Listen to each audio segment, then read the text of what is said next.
মুক্তির আর মাত্র কয়েকদিন বাকি। তার আগেই বড়সড় বিতর্কের মুখে সানি দেওলের বর্ডার 2। ১৯৯৭ সালের সেই কালজয়ী বর্ডার সিনেমার গীতিকার জাভেদ আখতার এবার নির্মাতাদের বিরুদ্ধে উগরে দিলেন ক্ষোভ। সিনেমাটিকে তিনি সোজা ভাষায় বুদ্ধিবৃত্তিক ও সৃজনশীল দেউলিয়াপানা বলে আখ্যা দিয়েছেন। কিন্তু কেন এত রেগে গেলেন এই কিংবদন্তি? ঘটনার সূত্রপাত পুরনো গান নতুন করে ব্যবহার করা নিয়ে। বর্ডার 2 এর নির্মাতারা প্রথমে জাভেদ আখতারকেই গান লেখার প্রস্তাব দিয়েছিলেন, কিন্তু তিনি তা সরাসরি নাকচ করে দেন। জাভেদ আখতারের সাফ কথা, অতীতের হিট গানগুলো ঘেটে নতুন করে ছাড়ার কোনো মানে হয় না। যদি নতুন সিনেমা বানান তবে নতুন গান বানানোর সাহসও থাকা উচিত। এক সাক্ষাৎকারে জাভেদ আখতার কঠোর ভাষায় বলেন, অতীতের গৌরবের ওপর ভর করে আর কতদিন চলবেন?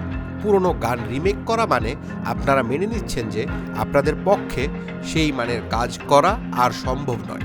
তিনি মনে করেন বলিউড এখন সৃষ্টিশীলতার সংকটে ভুগছে এবং পুরনো জিনিস আঁকড়ে ধরে বর্তমান চালানোর চেষ্টা করছে।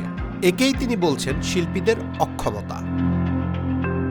আগামী ২৩শে জানুয়ারি মুক্তি পাচ্ছে বহুল প্রতীক্ষিত এই সিনেমা। সানি দেওলের সাথে এবার থাকছেন বরুণ ধাওয়ান, দিলজিৎ দোসাঞ্জ এবং আহান শেঠি।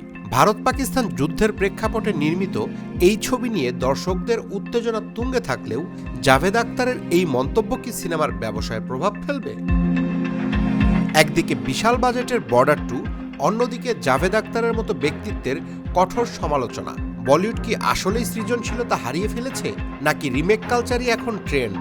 আপনার কি মনে হয়, পুরনো গান রিমেক করা উচিত নাকি নতুন কিছু সৃষ্টি করা উচিত? কমেন্ট করে জানান। বলিউডের এমন লেটেস্ট নিউজ পেতে আমাদের ফেসবুক পেজ ও ইউটিউব চ্যানেল সাবস্ক্রাইব করে রাখুন।